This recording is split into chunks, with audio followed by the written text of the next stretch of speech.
وما أرسلناك إلا رحمة للعالمين۔ بسم اللہ الرحمن الرحیم۔ ایک مسلمان کا اپنا آپ جاننا اتنا ضروری نہیں جتنا کہ رسول اللہ صلی اللہ علیہ وسلم کے بارے میں جاننا ضروری ہے۔ اللہ تبارک و تعالیٰ نے رسول اللہ صلی اللہ علیہ وسلم کی حیات طیبہ کو معجزہ بنایا۔ اللہ تبارک و تعالیٰ نے رسول اللہ صلی اللہ علیہ وسلم کی حیات طیبہ کو لا ریب فی بنایا۔ آقا دو جہاں صلی اللہ علیہ وسلم کی حیات طیبہ کے ساتھ ہم چند گھڑیاں بیٹھ رہی ہیں، سیکھ رہی ہیں، سن رہی ہیں۔ آپ صلی اللہ علیہ وسلم کی حیات طیبہ کے 9 عنوانات کو ہم لے کے چل رہی ہیں۔ البتہ اس میں جو چیدہ چیزیں ہیں اور ایک نقشے کی حد تک وہ ہم بات کر رہے ہیں۔ ظاہر ہے کہ مدنی زندگی ہے، تفصیلی زندگی ہے، اتنا ہے کہ خاکہ ہمارے سامنے آ جائے اور کچھ نہ کچھ ہم فل کر پائیں۔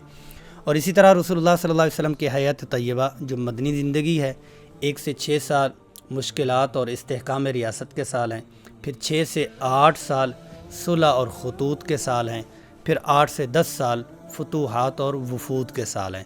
1 سے 6 سال گفتگو ہو چکی، تو آج بات کرتے ہیں وہ 6 سے 8 سال 6 سے 8 سال صلح اور خطوط۔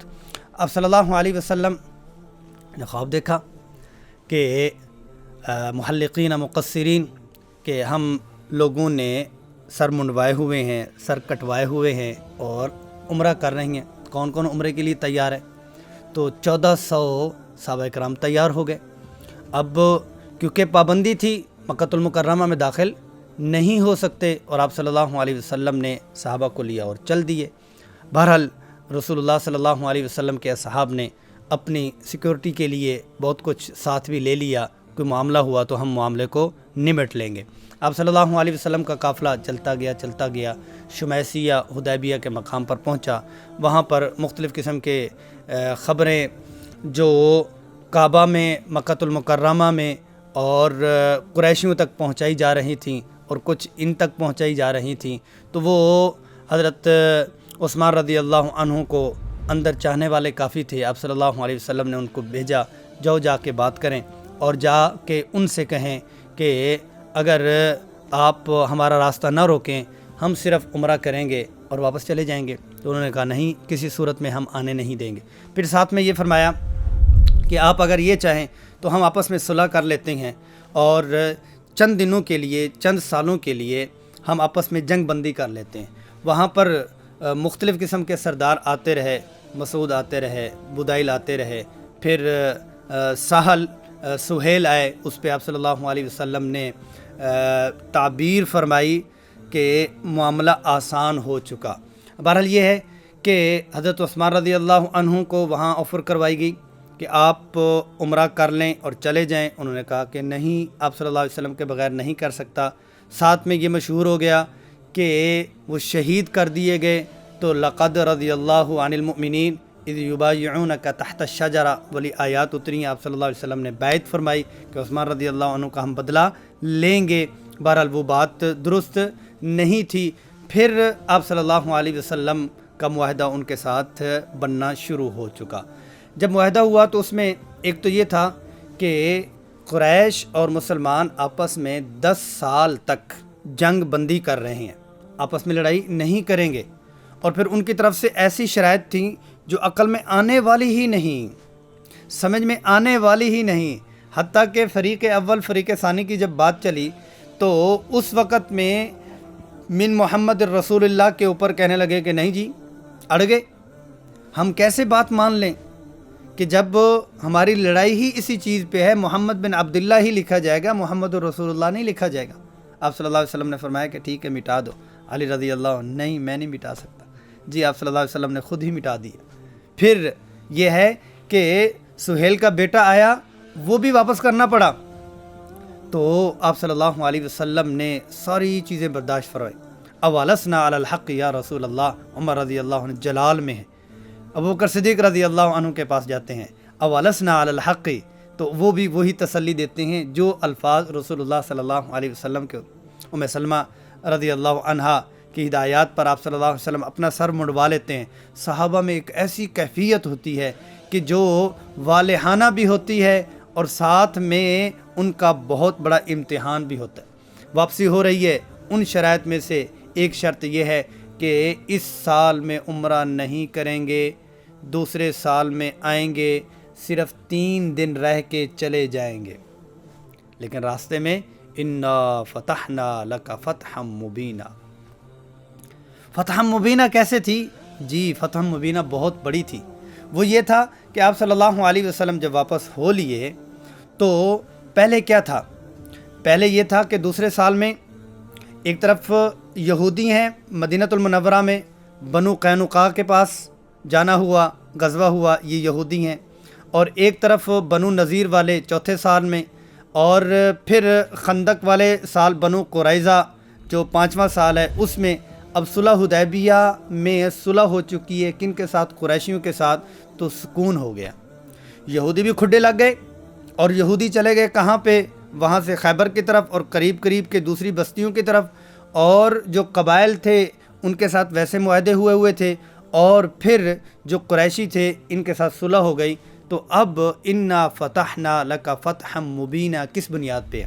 اس بنیاد پہ کہ بہت سارے بادشاہوں کی طرف خط و کتابت کے سلسلے شروع ہو گئے۔ آپ صلی اللہ علیہ وسلم نے ایک دن میں 6 افراد کو، 6 صحابہ کو مختلف سلاطین، مختلف جو بادشاہ ہیں ان کی طرف بھیجا، ان کو ان کی زبانیں سکھلائیں اور ان کا رہن سہن سکھلایا، اور پھر بھیجا۔ تقریباً 104 یا 114 خطوط آپ صلی اللہ علیہ وسلم نے لکھوائے، جو رؤساء کو اور جو سرداروں کو ویسے آپ صلی اللہ علیہ وسلم نے بھجوائے۔ تو یہ انا فتحنا لک فتحا مبینہ کی تصویر تھی۔